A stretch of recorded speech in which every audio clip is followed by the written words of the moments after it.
Ini wang sane weche manyien mago imore kamora mora ma intiere arwakini machiegni odiochieng' makawuono mabende koro tugo moro mane onego beni timo kod skund nyiri mar Butere Girls medo kelo liet e pachoka kamoko kuom jotelo ni kod ywak kalure koda wach manitiere e tugono kaka bende joma nondike kamoting'o seneta machon ma Kakamega Cleophas Malala to wacho ni tugono onge rach mora mora ka bende gimo sekelo liet kipimo ni to nyalo bedo ni jopuonjre kata nyithindo matindo bende koro sani irwako e siasa koso en chenro mapile mag tuke mag sekondar mibago higa ka higa kendo onego beni we nyithindo mar mondo mi onyis kit tugo magintiere godo gi lony mabende gisechoko ne oganda nyakora mogi warangane weche mamoko mawamiyo peka uno. Mchezo huu ni mchezo wa kawaida, tunaonyesha zile the plight of the young generation in Kenya. Tunaona kwamba young generation kuna matako ambayo wanataka ifanyike Kenya. Yuaruoko kwako tugo mar drama mar Butere Girls, tugo manyomi omaki jandiko mare Cleophas Malala, kajopuonjrego bende okuno nyiso tukgi. Ang'o hie manie Echoes of War? Tunawaomba muachie walimu wafanye kazi yao.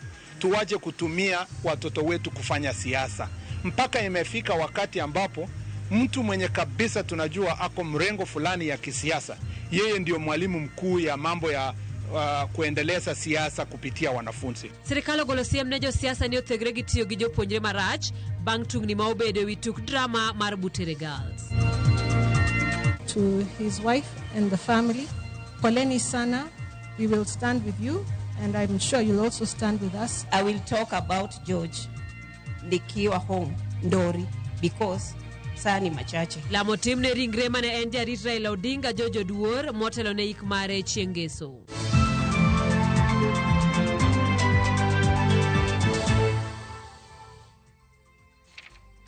Machiegni nyakora mogi namba mar ote machuok en 3:6 ka kamano bende waidore mbui mopogore mag oganda yudo achiel kachiel mbui mar Facebook, YouTube, mbui mar Instagram kachiel kod mbui mar X gi TikTok.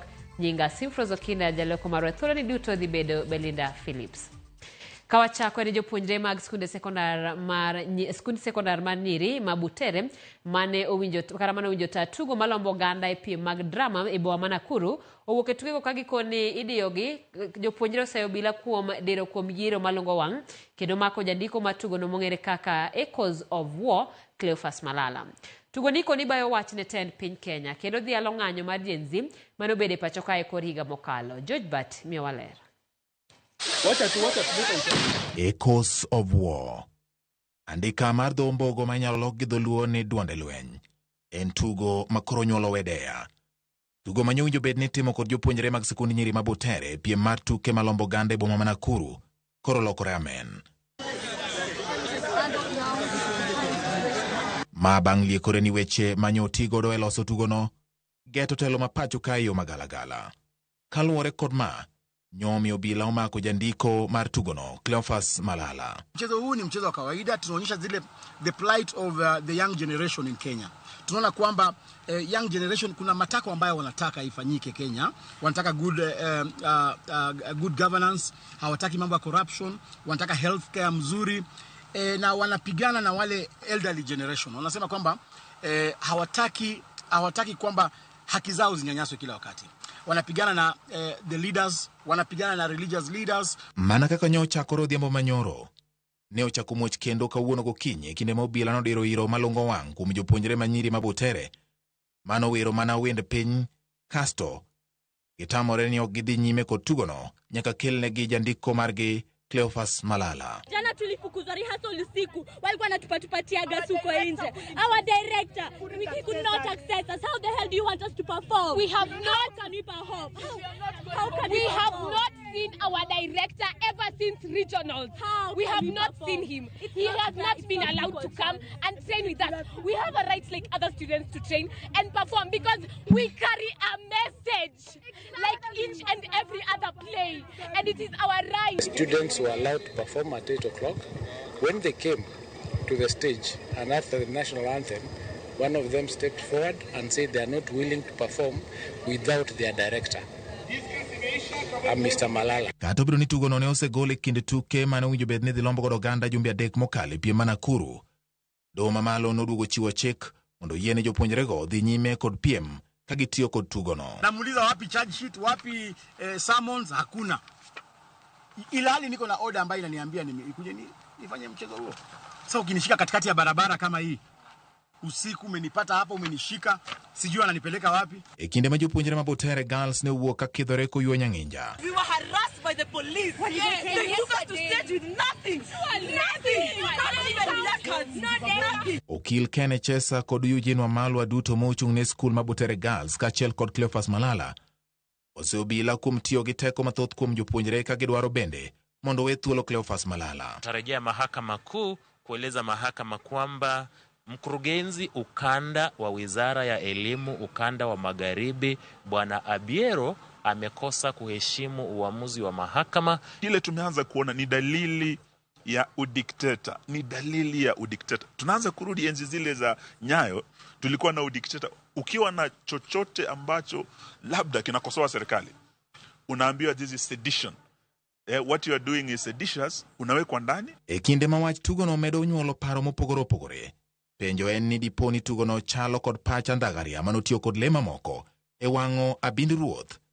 George Bati, Ramogi TV.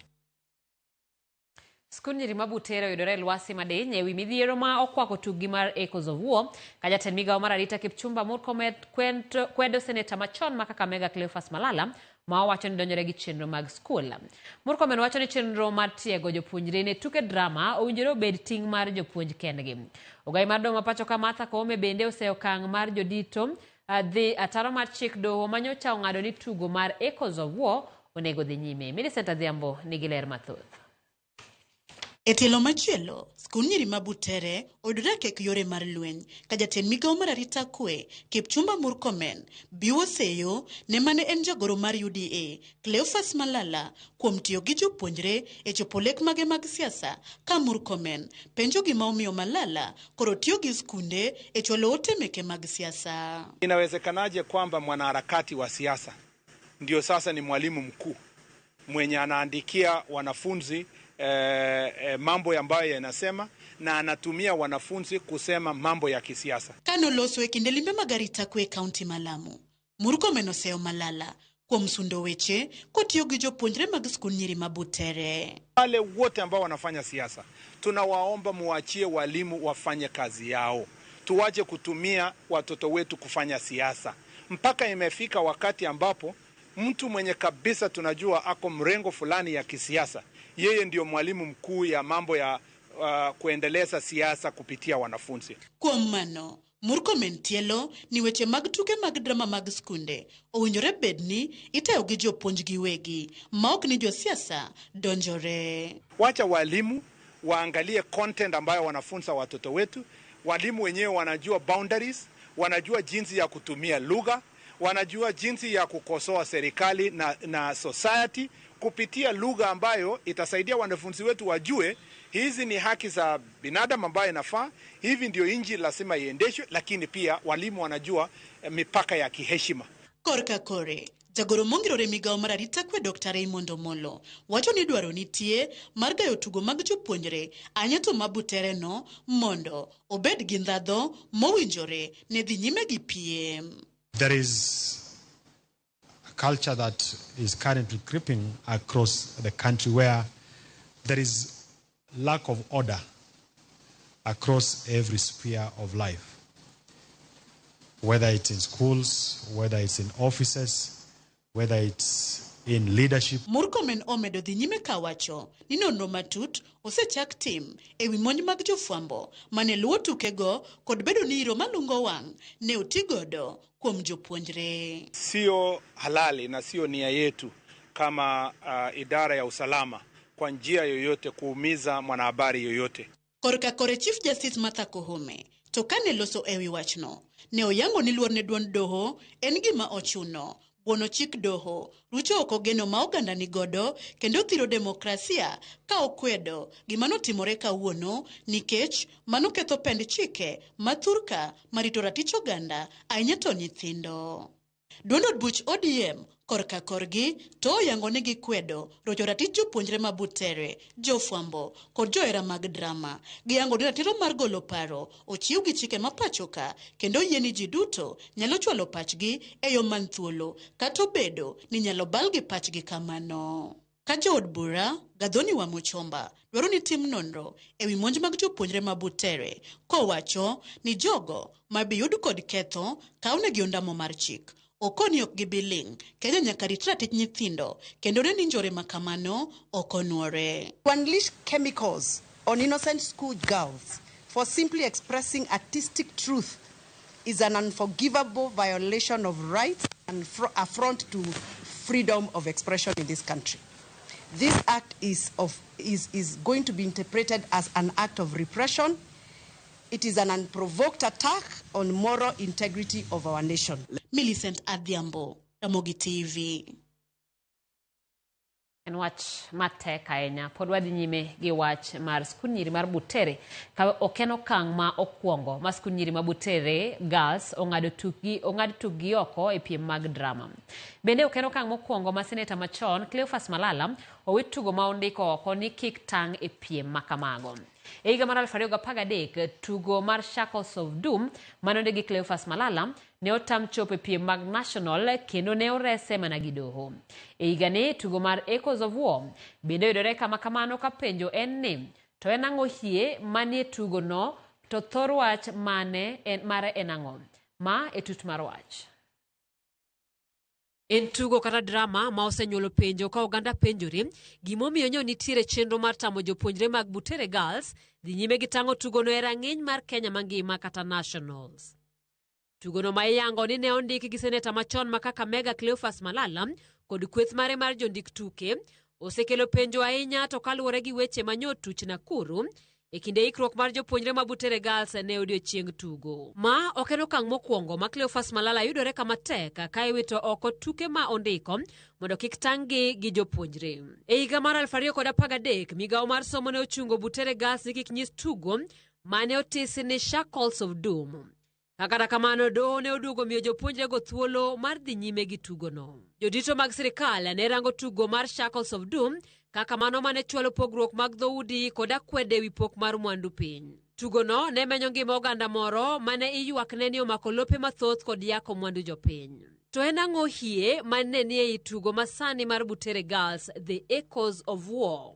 Echoes of War ma inyalo loki mayot kaka duonde mag lweny en sigana mondiki e yo manyiso fuok ma tugo no wacho ni medo bedo malach e kind tieng' mar jomadongo kod tieng' mar rowere. Diko mare ywayo sigana ka wuok e piny moro ma ochuog nyinge ni Royal Velvet Emirates.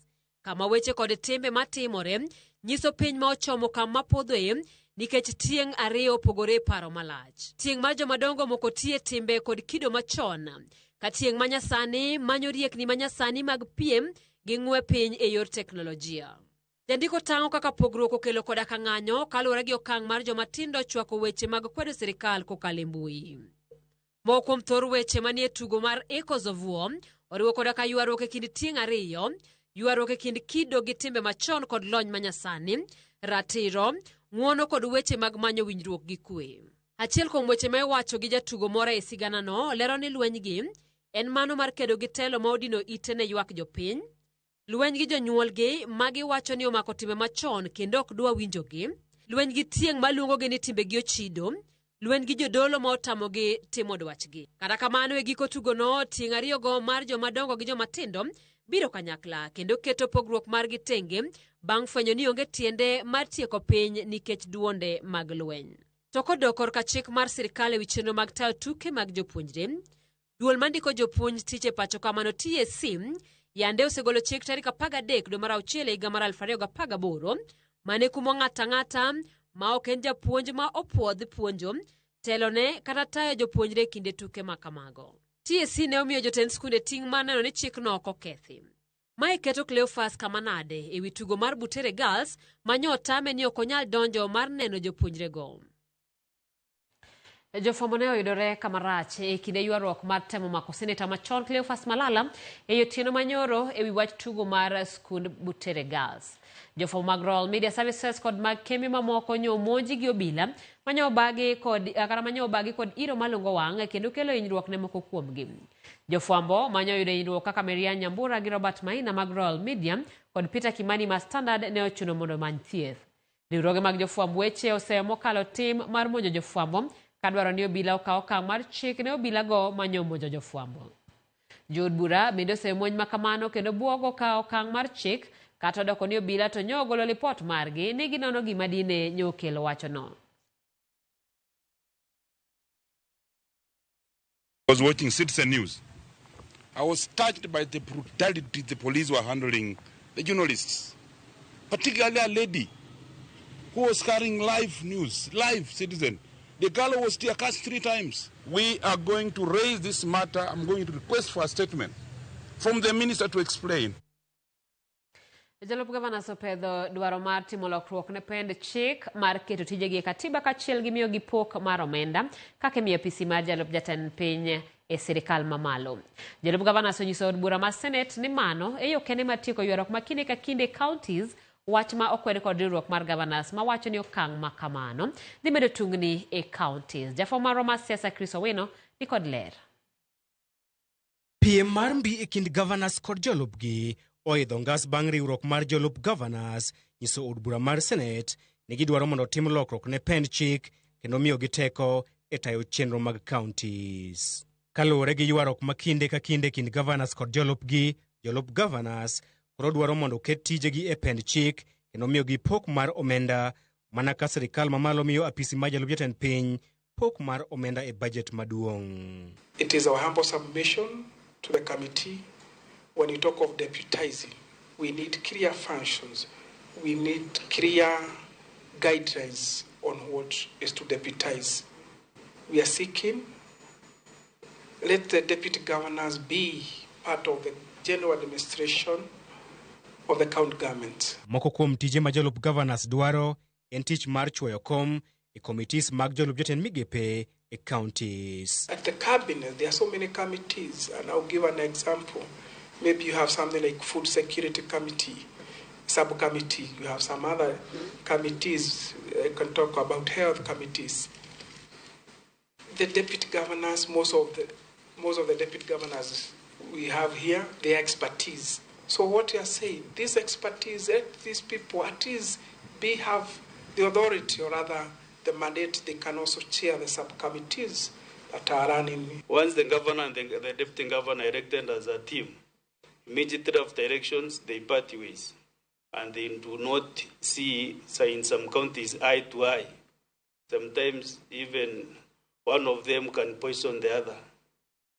So, Mr. Chair, I realize that we didn't need to heal that lacuna and to see what can be best, what we can give the deputy governors, functions that will enable them to work and to function, and the latitude also to work for the people they represent. Chung makamano okwed kod riwruok mar governors malero ni okang' mandiko tije jolup governors e katiba ikelo piem mar siasa no nyayo gwandruok e counties. The bill could foment more tension in our counties by creating overlapping roles between the governor and the deputy governor, fueling inter-office rivalry. It will create 2 centers of power. And Chair, part of the problem in our counties also is the nature of our toxic politics from which we are not insulated. Governors neno ni yo maber mar tieko gwandruok makamano en jiwo osiep kod tudruok makare e kind governors kod jolupgi, wach ma oselwedo kod riwruok mar okinde LSK. Wach ma omako dho senators en ni kuom counties duto 47 ma pacho kae, mana counties 5 kende ema onge ywaruok e kind governors kod jolupgi. Jolup governors oramo ni awayo ojogre kod lak kendo nyaka lok pend chik mar miyo gi teko machal kod teko mar jalup jatend piny matimore kinde mar riwruok mar governors. Oramo ni okang' ma kamae dhi kelo ywaruok mapek mar siasa e kind governors kod jolupgi. Jopiny koro keto wang'gi mar neno ni to ng'ano madhi mbalo wang'e mokwongo e kind governors kod jolupgi. Chris Owino, Ramogi TV, Parliament Buildings, Nairobi. Erokamana nya Chris kawadhi nyime ne Katwa Kigen ma en okil mar jatend piny Kenya William Ruto owere gi laro lemo mar commissioner mar IEBC. Kigen ma owinjore da dhoge ne lemo no okawo okang' mar were gi ng'wejno ka wacho ni ok odwar ywaruok.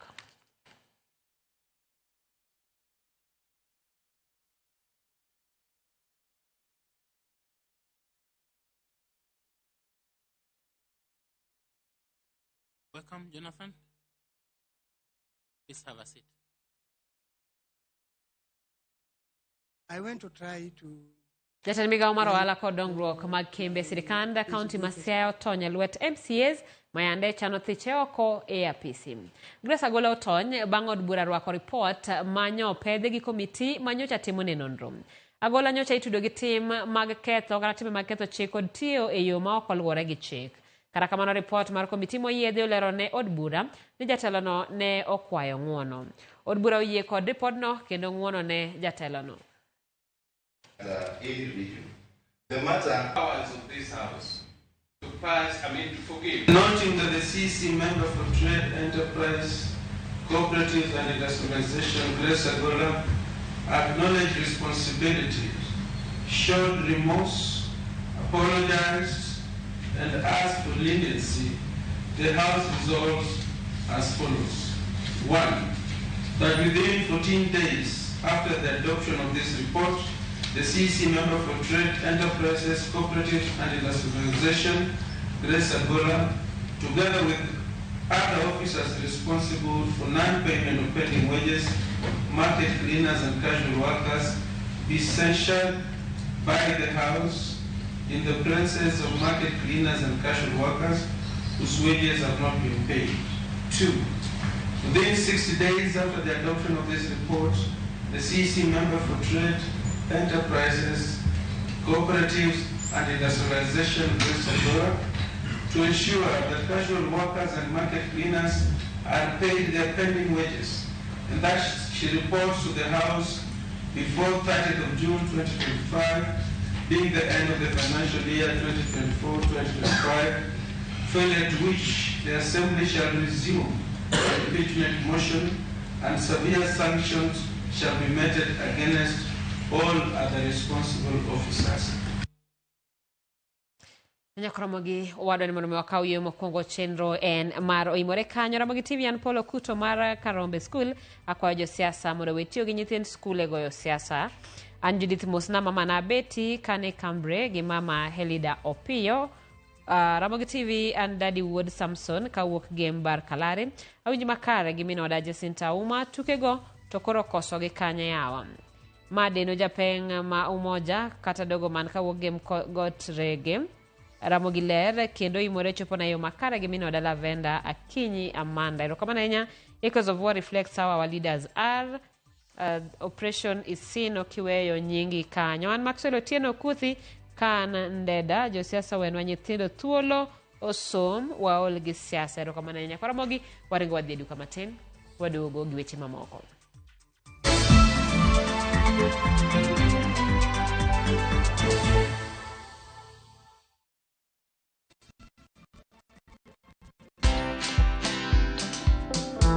People didn't believe that I bought my Land Rover Discovery from just influencer money. Can anyone make money online? Yes. Content is like losing weight. You kind of have to just do it for a long period of time for you to actually see those results. Where money is a motivator, for me, fear and shame just don't exist, because this is how I'm feeding my children. Watch this story and more. Download the Citizen Digital app or visit www.citizendigital.com and find the Citizen Originals portal. Kenya's #1 app, Citizen Digital.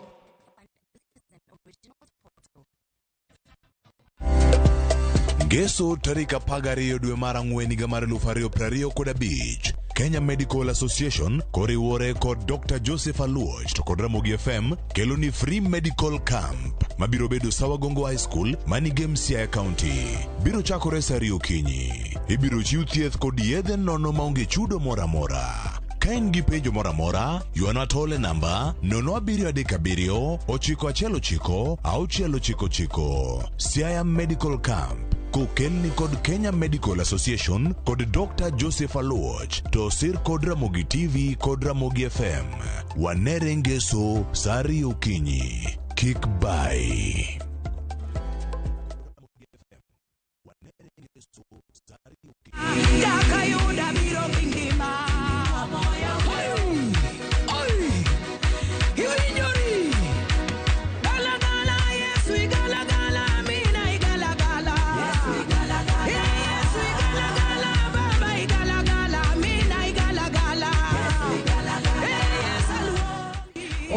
Yesu dutote aminongani Evelyn Mudoka mondo miyudi galagala kaka skiza tunmari ni star 860 star 416 hash. Ramogi TV en ot mar jower dutote. Shalom.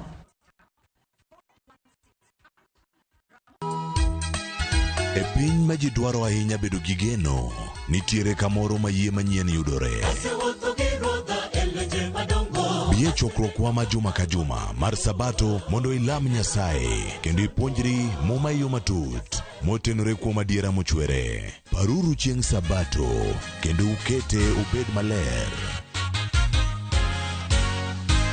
Nyasaye oseluongowa e kinde makende mar lamo. Kokalo kuom weche mamulo chunji kendo konyi sudo machiegni gi Kristo. Oganda manigi yie bedo joot kuom Kristo kendo luong mar tiyo ne jok moko. Injili ngima Sabato sari okinyi mana e Ramogi TV.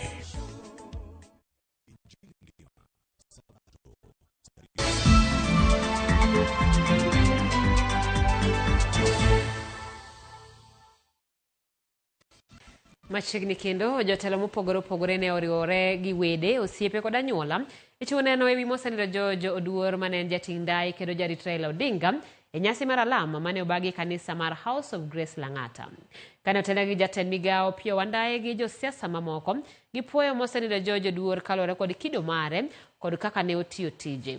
Ringre mosenindo Oduor kinyne kok gi ndege nyaka e lap ma Kisumu motelo ne ik mare chieng' Ngeso e pare mandori e kaunti ma Siaya. George Oduor ne owito ngimane tich adek mokalo buore Nairobi.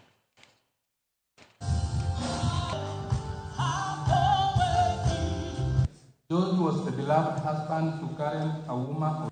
George brought order by being able to tell that the direction has changed and so needs to be here.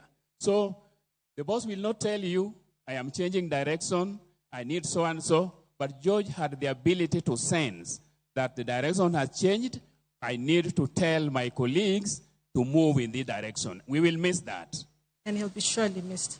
I thank you all and to his wife and the family. Poleni sana, we will stand with you, and I'm sure you'll also stand with us. But I will talk about George nikiwa home Ndori because saa ni machache. Nikianza kuongea juu yake tutalala hapa. You can see George has left earlier. But the book of Ecclesiastes says there's a time and a season. And we never know the time when all of us leave. Some are born and leave quickly, some stay late. On one fine morning, you are in an African capital, saying hi to diplomats, greeting presidents, a very calm place. The next day, you have to get Baba into Kamkunji grounds, where there's thousands of enthusiastic supporters whose love for Mzee is itself a security risk. But we had a gentleman in George who in all those circumstances remained professional. Believe in God, because with God, everything is possible. I want to pray that the family be encouraged and to be given the fortitude to bear this very, very serious loss. Jogo modak e alwora mar Kona Kilifi Mombasa koro yuago lal mapek kalore gi yiengni mane obede kinde mane iluaro piny odorofa 11 mane omuochi gi miruti odiochieng' manyoro. En midhiero mabende onyiedhore kar thieth ma Coast General Mombasa mapod olor bang' drisni kod dhoudi tore kalore gi yiengni mane okwako alworano. Joja oko nigi ler mathoth kowuok Mombasa. Jotuo mane odhi manyo thieth e kar thieth ma Coast General Mombasa ne dhogi omoko bang' yudo ka kar thiethno pod olor. Man en kaluwore gi midhiero ma yiengni ne okelo e seche mane ilwaro od gorofa 11 mane oleng'ore e alworano mane jolweny omuocho gi miruti e odiochieng' manyoro. Tumekuja hapa na mgonjwa hapa Makadara, tumekuta kumefungwa, geti zote zimefungwa na hakuna matibabu. Tumeambiwa hakuna matibabu, tuko na mgonjwa ambaye ni mgonjwa sana, amepewa referral na kuna pipe yanafaa atolewe na leo ndio deadline yake ya kutolewa. Sasa wamesema hakuna matibabu mpaka Monday. Kwa nimerifaa kutoka Makueni wote. Na nilikuwa leo ndio ilikuwa deadline ya nifanyiwe hizo ukarabati operation. Sasa mambo naona yamebaunce, sasa sijui tutaanza wapi tumaliza wapi. En ywak mabende ne ochwal gi jo ohala manie alworano makoni utegi mag ohala ne okethore kaluwore gi yiengni mane mirutino okelo. Kwa hii nyumba inatakana kama shilingi laki 8 hivi. Ndio hasara tumeingia, maana milango juu imeanguka, madirisha yameanguka, kila kitu imevunjika, hata zile sliding windows kwanza hizo zimevunjika zote. Imetuadhiri sana kwa sababu kama hakuna kazi hakuna pesa. Na makastoma wenyewe pia kufika hapa ilikuwa ni ngumu kizaza, maana askari walikuwa wanawazuia. To ne jogo mane opango ute e alworano, ywakgi en ni nyaka ne odno leng're chiegni juma achiel mosekalo, ne gidar kendo sani gidak mana e hotels, gino magikoni koro miyogi gharama mane ok gichano. Tangu Jumatano hiyo nyumba ikianguka, waliohamishwa kwa nyumba wameenda kuishi kwa mahoteli. Hiyo ni gharama ya kwanza ambao tenants wamegharamika. Paka leo hawajui italimalizika lini na warudi kwa nyumba. Ya pili, nyumba imevunjika, maglasses za slide windows zote zimevunjika. Na hiyo damage pia itakuwa ni gharama ambao bado tujajua ni nani ataligharamikia ili nao tenants warudi. Hatujui hiyo kazi debris zitatolewa mpaka lini ili kusudi watu warudi kwa manyumba. Ya tatu, ya 4, moto ilikatwa. Transformer iko hapo kwa mlango hapo na line yote za supply zote ya juu na chini hazimo. Sasa tunatazamia kwamba watu hapa hiyo kazi ikimalizika watu hapa pia warudi tuweke moto ili wapangaji wote wapate kurudi kwa nyumba. Kata kamano chenro mag golo kite kod chumbe e alworano to dhi nyime katend kaunti ma Mombasa to koni chenro mag thieth e kar thieth ma Coast General biro dhi nyime chakre kiny tich abich bang' loso kuonde duto mane okethore kaluwore gi yiengnino. George Aoko, Ramogi TV, Mombasa. Kane upande mar Tobias Onyango aiko lal, ne okoketo maino matut nyaka ne ondhiye kaitude gi kuo mar agoko manotimore Isilibure Nairobi. Tobias Onyango aiko ne oyudore mbele jang'ad bura Ren Katagwa mar Doma Makadara kod ketho mar kwalo simu kod omenda kowuok kuom Elizabeth Mokotsi tarik 4 dwe mar 4 higa mar 2023. Nono manotim kod apisas mag okwach kich yango ni moko kuom omenda manolal mag Mika Elizabeth noyude simu mondikre kod opande mar Tobias aiko. Kata kamano Elizabeth pok osebedo ka ochopo e doho ka burano ochwal nyime nyaka tarik 2 dwe mar 6. So I'm granting them an attorney. We are available to proceed virtually, summons to the IO, and also crime hearing on 2nd of June. Wadhi e kaunti ma Migori kama joriemb boda e kaunti no konejo siasa mondo tim siasa mar kwe kinde mabende giwacho ni ogibiyie mondo ti kodgi e kelo koko e rombe mag siasa kod mamoko. Jafo maro ma Migori George Juma miyo waler mar wachno. Siasa mar koko mosnende kaunti ma Migori kuom kinde malach osebedo ka kelo midhieche ma opogore ma oting'o ywak mag oganda kaachiel kod kata lal mag mwandu. Oganda ma opogore ma oting'o jokanisa, rwego mag oganda kod mamoko osebedo ka kwayo kwe kaunti ma Migori. Mae bende ojiw kod tend boda e kaunti ma Migori. Wendo ka kwadware siasa. Wanodwaro kaka jowa ma jo boda mondo dongre. Kin nitie giminyalo kel mar dongruok mane mwadwaro. Iyudo ka tinde jo siasa olokore ka gidwa dhi liel to gibiro kama jo pikipiki nitie to gimiyo jo pikipiki siling 55 mondo wuogi otel mbele gi kago pikipiki kago kot ni gidhi kelo koke liel. Kidwa wuogi dhi gi nyithindi ya siasa. Joriemb boda moriko ne wuoyi kinde nyasi mar chiwo pika 6 ne joriemb boda mana piogi ni owang' e kinde koko mar siasa e gwego mag North Sakwa e sub-county ma Wendo. Romo bila ne wanene olosi kod achiel kuom josiasa ma olap dhogendong ne komno mar gavana e kaunti ma Migori ne okon josiasa e kaunti ma Migori mondo nya kwe kinde duto. Ko jawendo wadagi wach manyiso timre sangla kagak kendo wakwedo gi yo mamalo kabisa. Oko wane siasa ni wane sa dongruok. Kar mondo kelne jowa dongruok to ini keto nyithiwa gojo moko kendo wanga piknigi. Kendo wagone bwana gavana erokamano kuom neno nwa lit ka pikipiki wanowang.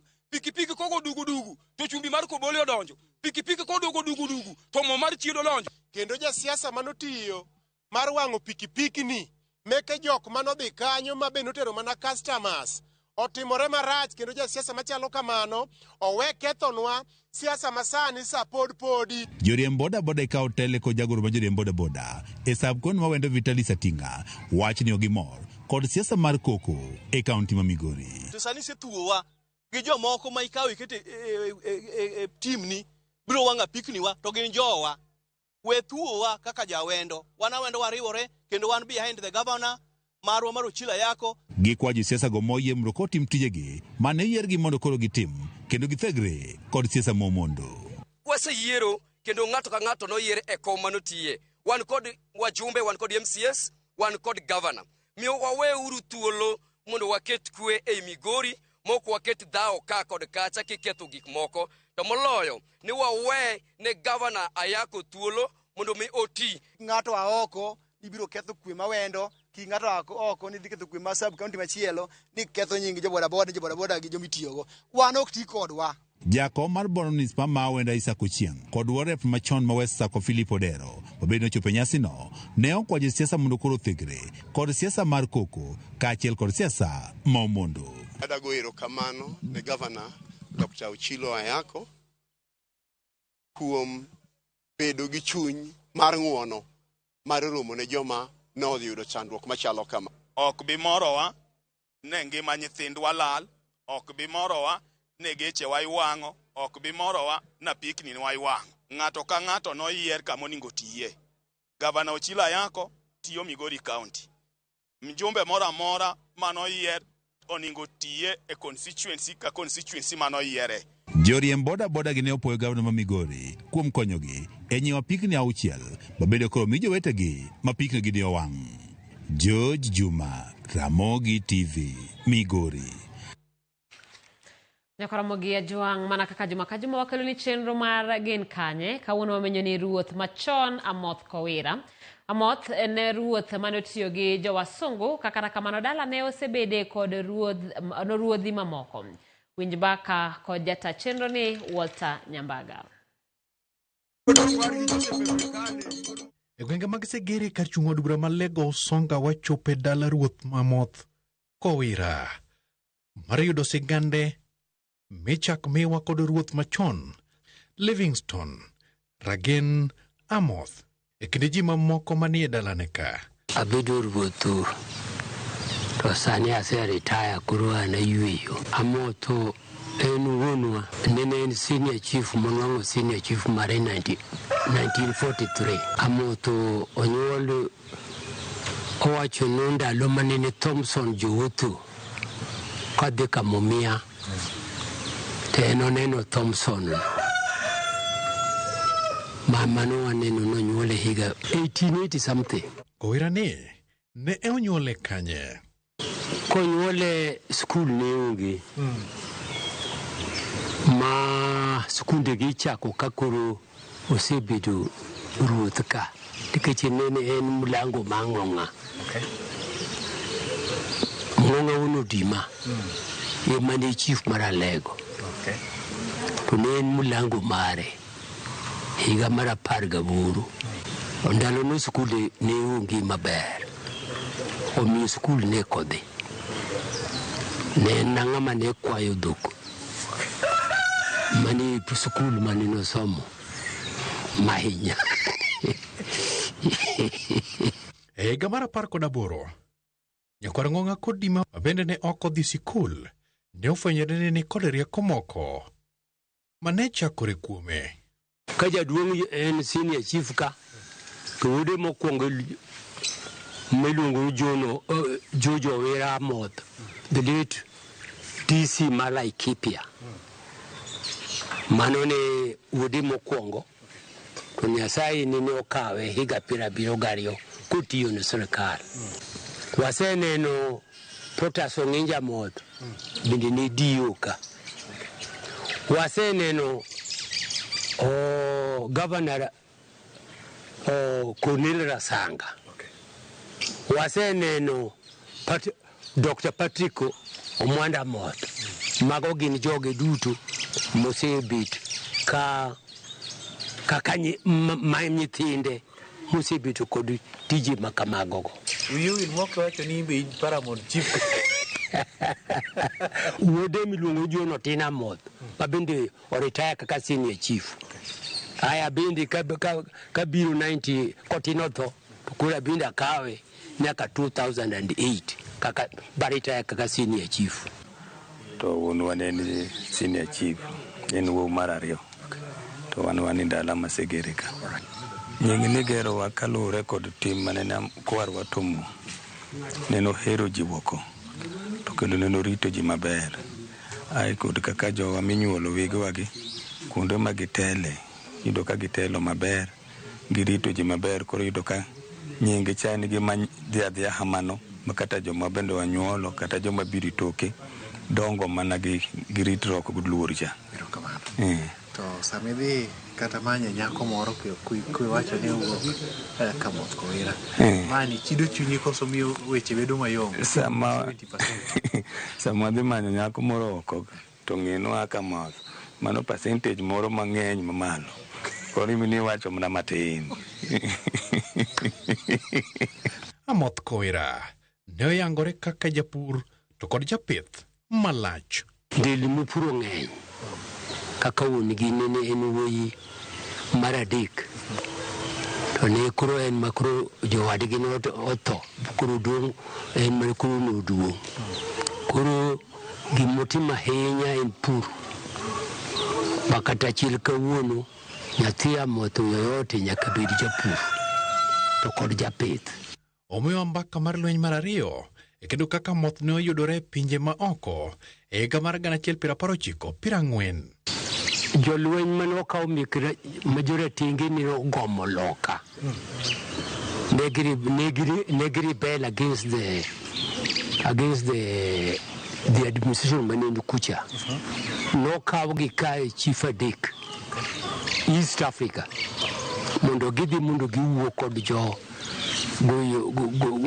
joratengego mondo gikel kwe mondo lweny no dhi mbele. Buno kusini odhi nyaka Misri, odhi nyaka Bama, odhi nyaka Abyssinia. Giwuoyo kod jogi. Giwuok kae kod Kasina. Mano higa mane? Kasina giwuok 1940. In kod Kasina ndo mamano maro Ukambani. Ka gidhi wuoyo kodgi mondo lweny no gikedo gikonyo lweny no odhi maber. Mane kamodhi e lweny. Ma iluongo ni waluoto. Waluoto. To ere kaka dhodgi noyudo bedo ruoth? Ng'ong'a Kodima manene en ruoth mar Alego. Ng'ong'a ni nonwang'o ka Alego nene itiyo gi ruodhi mek dhoudi. To Ng'ong'a ni manondiko barua to yeyo dundu Butere no bwana Kisumu. Neno dwaro ruoth mar Alego. Okodwa ma clan, odwaro mar Alego. Ndalo chato nene clan. Emani ng'ato clan ka clan ne kudu ruodhi. Koro Ng'ong'a ni maneno omi ruoth mar Alego ko apply bokaw barua bondiko Butere na gudundu.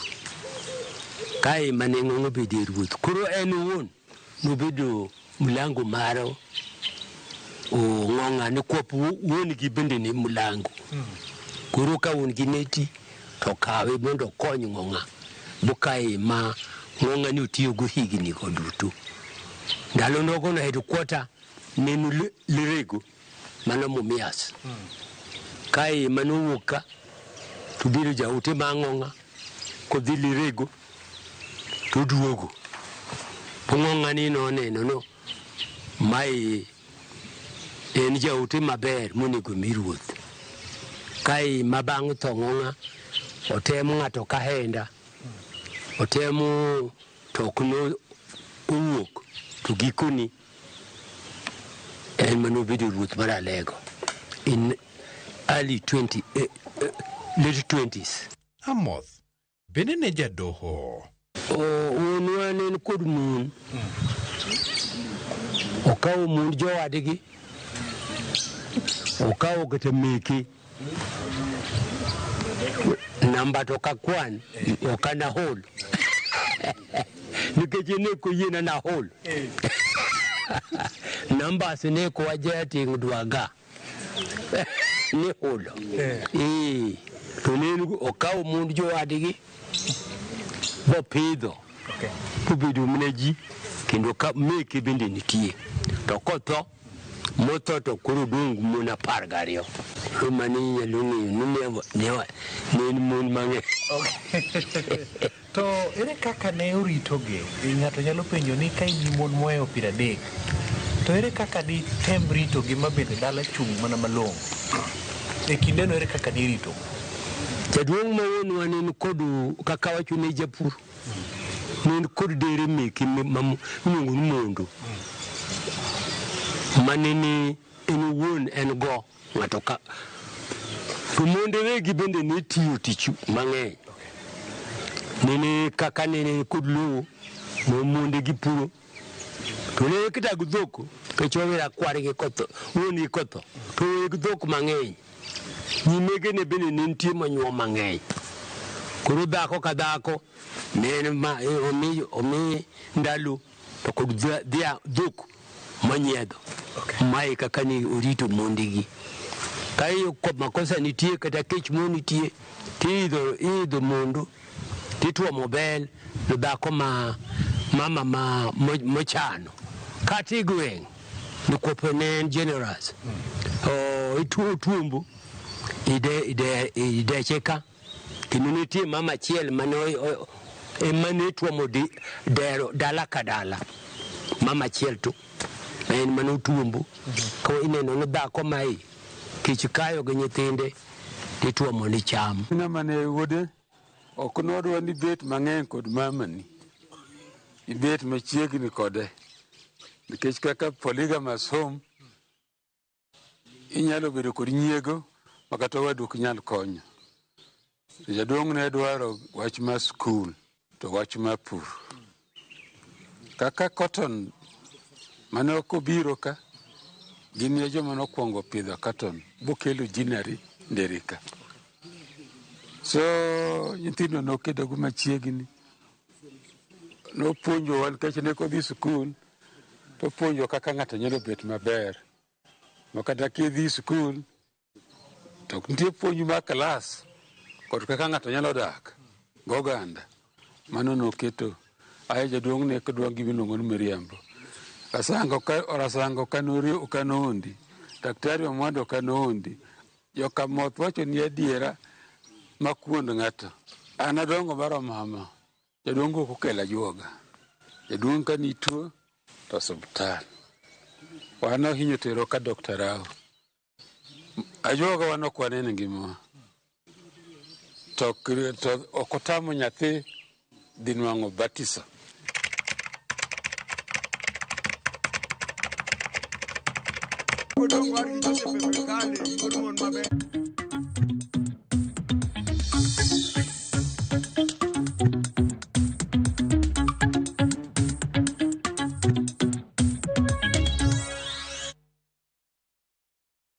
Erokamano ahinya Walter Nyambaga kuom sigana mamitno kendo mar chiwonwa nonro matut mar jokarasanga mondo wamed ng'eyo jotelowa kata paro jogo manokelo lokruok e gwenge mawawuoke e mesa mar weche mag ohala en piny owacho kokalo e migawo mar somo mar tije lwedo TVET ochako chenro mar puodho jo-Kenya manigi mich mopogore opogore to pok oyudo tiegruok mar konyogi yudo tije pacho ka nyaka gi pinje maoko. Chenrono motis ni Recognition for Prior Learning kata RPL. Chenrono manosidhi ayange dwe mar adek higa mar 2024 Geto jo Kenya mane sekta mar jua kali kod were mopogore kaka loso nyamburko, juango chumbe, jogedo, funde stima kod mamoko. Mage yudo oko mar klas. Jata chenro mar RPL pachoka Stanley Maindi oyango ni gigeto chiwo bok makamago ne jo Kenya milion achiel higa ka higa. Kowacho nyaka sani jo Kenya maromo gana beach oseyudo boko ma opuodhi gi kaka jalony manyalo manyo konyogi manyo rak gi chir mana kaka oganda mamoko manotiegore ei klas. You are aware we have very many people who acquired skills outside the formal learning system. These people are working in the informal sector, they are running their own businesses, they are employed, but they don't have corresponding certificates. And so the government started a program called Recognition of Prior Learning, abbreviated as RPL, where these people are identified and brought into an assessment center like Kisumu National Polytechnic, where they are given practical exams in their respective areas. And when they qualify, they pass, they are given certificates that reflect the knowledge or the skills which they learned. We want to shift from the traditional way of teaching where somebody spends many years in school and when you come out, there is no job. And we invite application across all areas, starting from plumbing, masonry, mechanics, those doing in affordable housing, tiling. You can come and do a single unit and then be able to be employable. Piem maigani mar tugo mar frisbee ibiro bagi kochakore tarik 18 ma nyaka 21 dweni e gwenge Manyien County ma Kwale. Piem go biro kelo kanyakla pinje maromo 10 higani kaka mar View Travel kotudore kod All Africa Flying Disc Federation e magen josir mag piem go higani.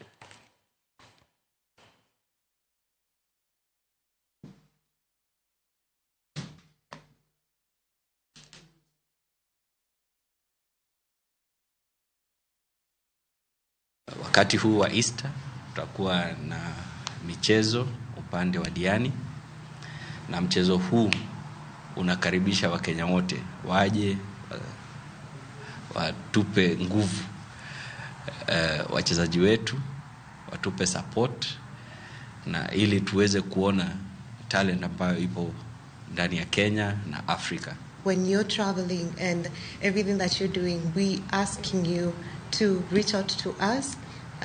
Go enjoy during your daytime. Go enjoy, go see them, support our sports tourism.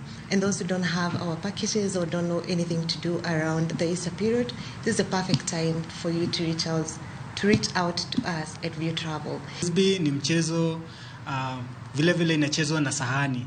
Kuna kwa kizungu inaitwa disc, lakini kwa Kiswahili sijui vizuri, but naweza sema ni sahani ambao unarushwa. Ni mchezo tu mmoja ambao unaweza cheza wanawake na wanaume kwa pamoja, na iko na kategori mbili. Moja inachezwa kwenye grass ama ingine inachezwa kwenye beach. So sasa ya wakati huu tunaenda kucheza kwenye beach na inachezwa watu watano.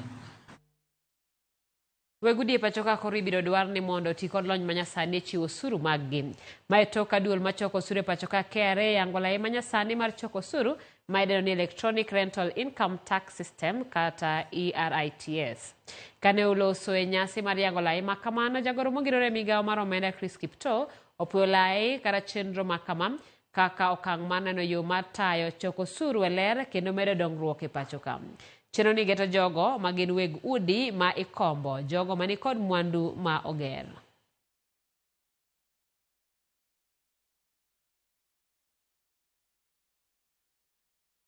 The last financial year, 2023-2024, the monthly rental income registered a collection of 14.4 billion, translating to a 5.2% year-on-year growth compared to a collection of 13.6 billion and 12.3 billion in the previous financial years, 2022-2023 and 2021-2022, respectively. This system we are launching today does something else which is very, very important.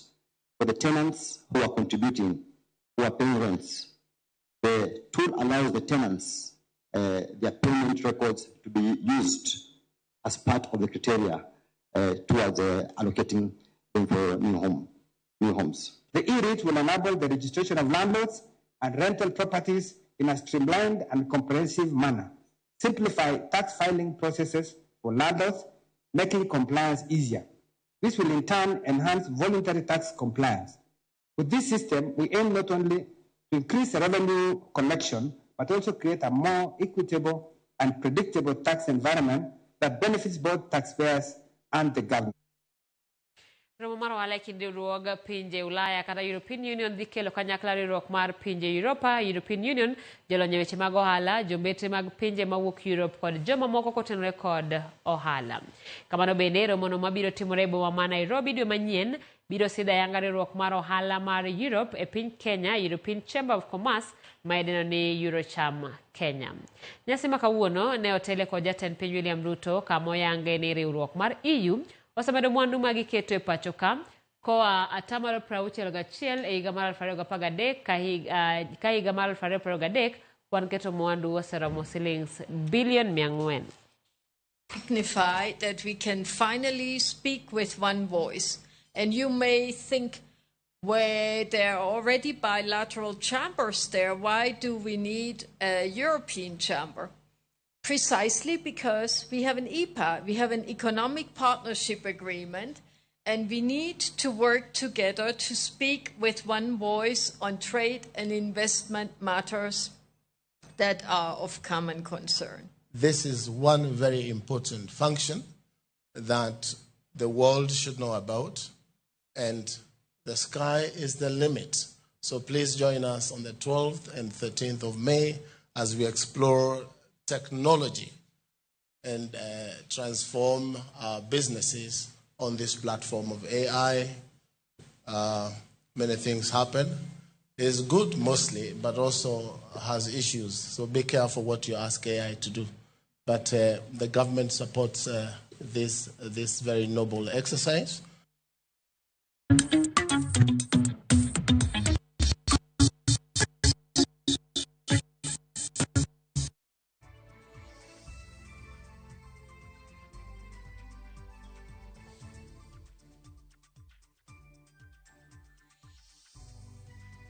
Ramogi gi kanyo dume wakawiyo matin kata kamano kikidhi mabor pod waduogo kod weche mag tuke sa en 3:55.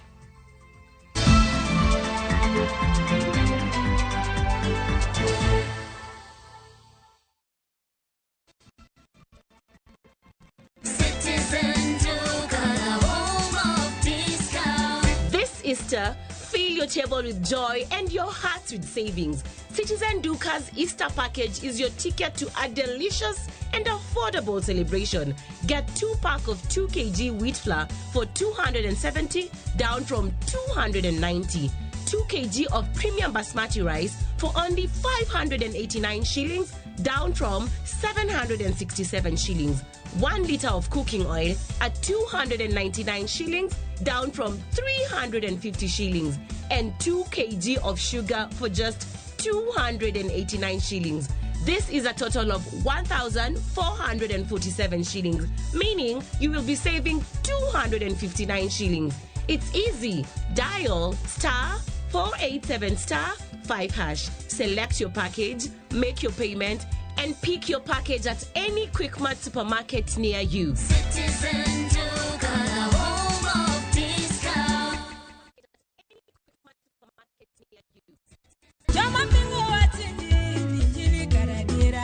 Kar chakruok, wach ne nitie. Wach ne nigi Nyasaye, kendo wach ne en Nyasaye. Jumapil e chenro majiwo yieni, chenro maketo chunyi machiegni gi Nyasaye. Juma ka juma wakeloni wach man gi teko, wach makelo geno. Ma oken shoya, ma en kanisa, mae wach Nyasaye. Kawariwore kachiel kod jotich Nyasaye mamoko, mochiwore, mowal kendo mogwedhi. Okodeo hiki kit chwech kata kanisa ni. Injili kalo. Kokelni kod an jatich Nyasaye Ben Otiende. An Roda nyar kokitmo. An Ken the DJ. Wan kai nikech injili mitnwa. Wan ka nikech herane mosiko. Wan ka nikech in. Injili kalo. Mane Ramogi TV.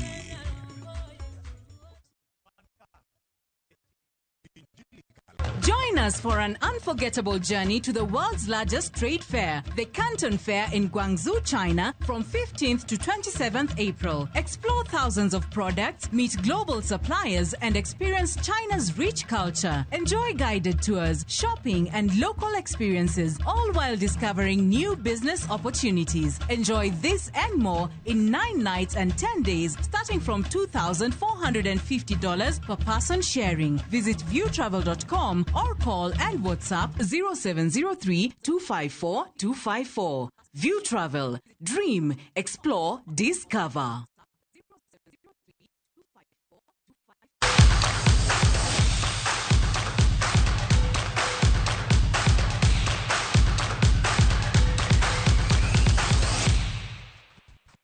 Machiegni mesomar weche tuke ikruok ni kare ne final mag tuke mag rugby mag Kenya Cup e kind Kabra Sugar gi Menengai Oilers madhi timore ngeso tarik 12 dwe ni Kakamega Showground. Kabra Sugar FC e joloch ma higa mokalo mar Kenya Cup kendo tieko season masani mak oloe kata tugachiel. Nyaka sani gisegoyo tuke 39 ma ok ologi chakre dwe mar 2 higa mar 2022. Negiyudo thuolo mar chopo final bang' loyo non-scripts RFC 45-6 e nus final tarik 29 dwe mar 3 higani.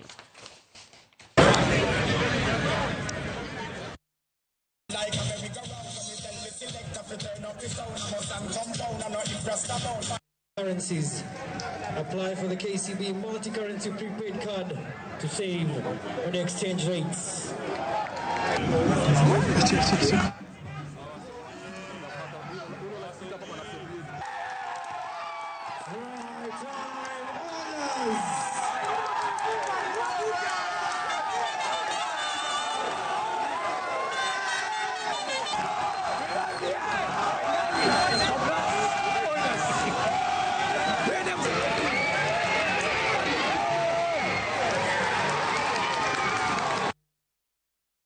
Kocha mar Junior Starlets Mildred Cheche wacho ni tuke ariyo mag osiep mane gigoyo gi tim mar Morocco konyogi e ng'eyo teko margi motelo tugo e kindgi kod Cameroon. Nowacho magi e sama ne giduogo ka giwuok Morocco bang' tuke mag osiep. E tuke ariyogo, Junior Starlets nodhi amodhi mar 1-1 e tugo mokwongo kaeto gidhi giloyo Morocco 2-0. Kenya biro gocho gi Cameroon tarik 20 dwe ni Nyayo Stadium mar laro thuolo mar dhi e World Cup. Higa mokalo ne gidhi e World Cup manotimore Dominican Republic.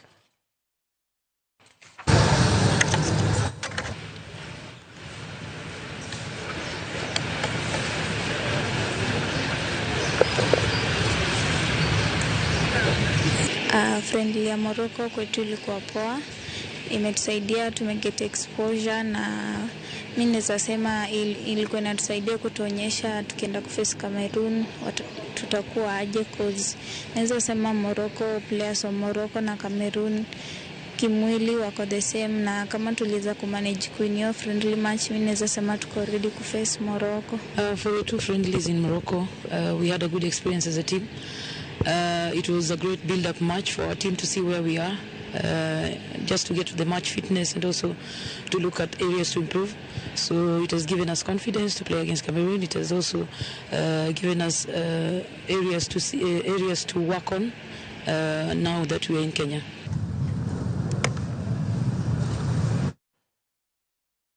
Tim mar nyiri ma pacho kae mar adhula Harambee Starlets noduogo e pacho ka bang' limbe mane gitimo e piny Ivory Coast kama ne gigoyo tuke ariyo mag osiep. Timno mipuonjo gi Beldin Odemba nolo e tuke ariyogo gonde 2-1 e tugo ka tugo. Odemba wacho ni Ivory Coast ni malo mar Kenya rang'iny ka opako nyige mowacho ni ne otemo mokalo. Sani koro okwayo FKF mondo olosnegi tugo mar osiep e kindgi kod Senegal. Starlets biro gocho gi Zambia mar laro thuolo mar dhi e tuke mag Afrika mag mine mong'ere kaka WAFCON.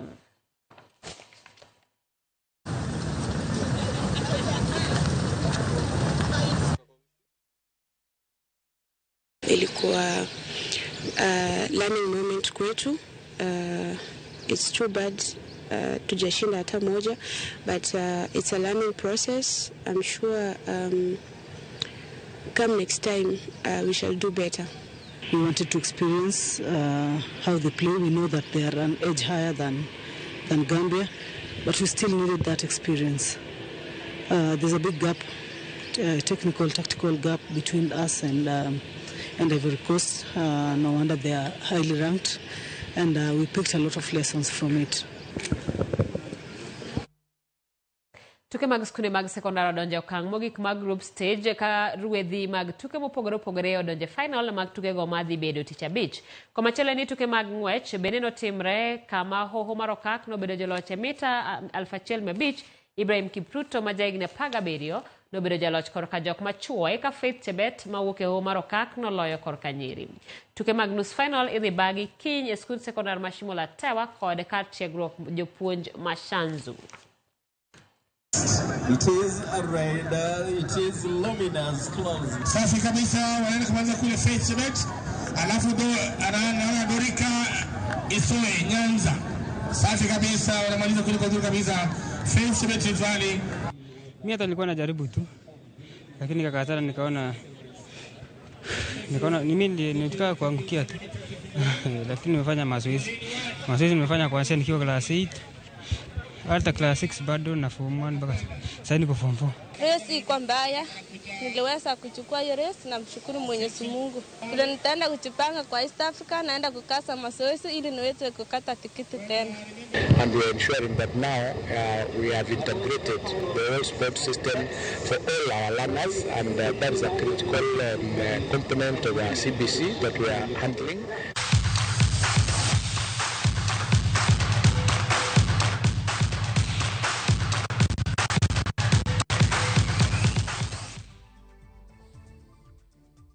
Erokamano nyaka Ramogi kuom kawo thuolo mar bedo kodwa e chenro ni. Adwaro mondo mi apar ni tieng' mar ariyo mar gin kanye mar Amoth ibiro tang' juma manyien, omiyo kik obayi siganano mamedo lero humba ruoth makamano. Kamano nyaka Ramogi adwaro mondo mi wateke gi kaneno ote mar jagedo engineer Fred Okelo ma nyakwar nyapika ni kod dongo Kabondo kowacho ni gin kod jo kanisa Keyo Nyang'wen SDM ka gineno Ramogi TV ka gichano arambe margi mar gero kanisa chieng' ngeso ni. Nyaka Ramogi director mar Alex Obado nyisa ni asekalo nyaka sa mano nega bed godo ka bedo ni an wendo odiochieng' ma kawuono ka somo e lo Ochieng' Emmanuel aduoko ni erokamano kuom kawo thuolo mari mar bedo kodwa e chenro ni duto.